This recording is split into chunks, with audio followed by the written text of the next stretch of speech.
he had just gotten out of, he went to prison when he was 18, just got out, hooked on methamphetamine. And I was telling him about, I don't want someone to come over to this house, and I used the N-word, and he recorded me and sold it to the National Enquirer, and the National Enquirer then put it, worldwide. Yeah, we know. Yeah. We have it. I have the audio. Yes. I have the audio bite here. It was a rough time for you. All right, please don't play it because I don't want to hear it. You don't want to hear it? No. Okay. I'm going to respect that. Thank you very much, brother. I have the audio, but if you don't want to hear it. No, I don't want to hear it. I don't even want to hear the word anymore. Right. I see, I'm not going to say who, but a lot of several different people saying it, even on Comedy Central and all that. It just is, it's really bad to me. It's a terrible thing. What I learned from it, it's like freaks me out. I get mad. I get upset. Now, let's go over some of the details. He recorded you on the cell phone. Correct.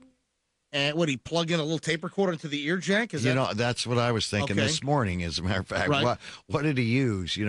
I think so. And then he baited me. This guy, I got into it with this guy at the National Enquirer.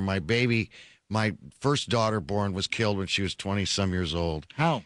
She was in a car accident. The car flipped. Sorry to hear So that. I get a call from this guy, American Media Association. I don't know. It's the National Enquirer. American Media owns National Enquirer, so the Globe, all those things. Yeah, they don't tell you who they are. Right. So I thought, what is this? He said it was a horrendous accident. So I told him, listen, it was the day she died. I said, don't put my daughter on your newspaper, and I said, or else, and said something to him. And he's like, do you know who I am? And of course, I thought back to Texas in the day. Right. And I said, you know who I am? And that started a huge war. So they started calling all my kids, all my enemies, all my friends, trying to get somebody to say something about me. Because looking for stuff, right? Which I guess they're paid to do, and which I know they're paid to do.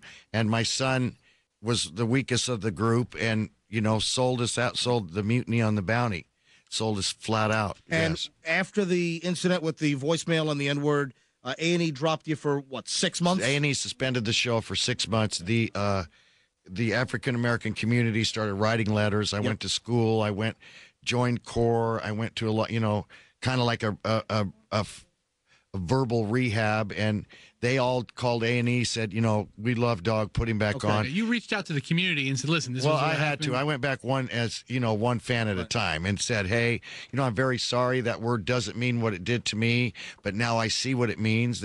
And I personally myself cannot use it again. And, I went out and said, I'm sorry. I did it. I'm sorry. And I also said, please give me another chance. So that's why where mercy is shown, mercy is given. I've given a lot of guys mercy, arrested over 7,000 freaks in my life. Yep. And almost every single one has given mercy to. So one of the times that I asked for mercy, I got it back. So I wanted to say that in a book form.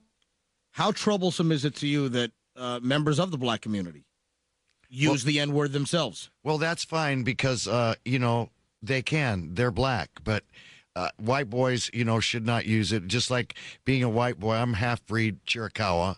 In Hawaii, it's Hapa. So I get it from both ends. But it still bothers me.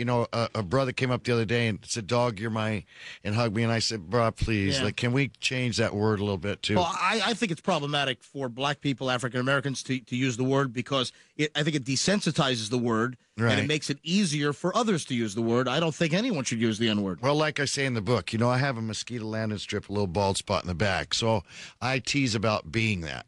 And what I learned with that is that back in the day, it hurt the black man's feeling to be called that. So if the mother said that to her son or her daughter when she came home or he came home from school, it wasn't, Mom, they called me that name.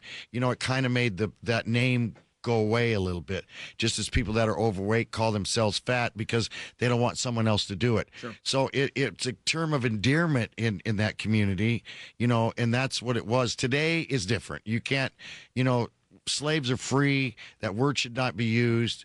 It just shouldn't be used in either community. Because sometimes you hear, when the word is used, we use it. When black people sometimes say it, we use it with an A at the end, not an ER. I fail to find a differentiation there. I just don't. Well, think you could. The spin doctors. There's thousands of them. Sure. Say you were a drunk, Dog. Say it like this. Say it like that. I said, you know what, bro? I'm going to say it like it was. Well, your career. Well, I'm going to go down then in flames. I'm not going to go down like that. because one thing I never stood for, in prison, it was 38,000 inmates back then, and it was 85% black. And, you know, I was on the radio the other day, and a brother called in, a black friend of mine. He said, "Dog, you said it. You got the pass. You could say it." I go, "I can't say it." And I had the pass before, and it didn't work. Well, so you shouldn't say it.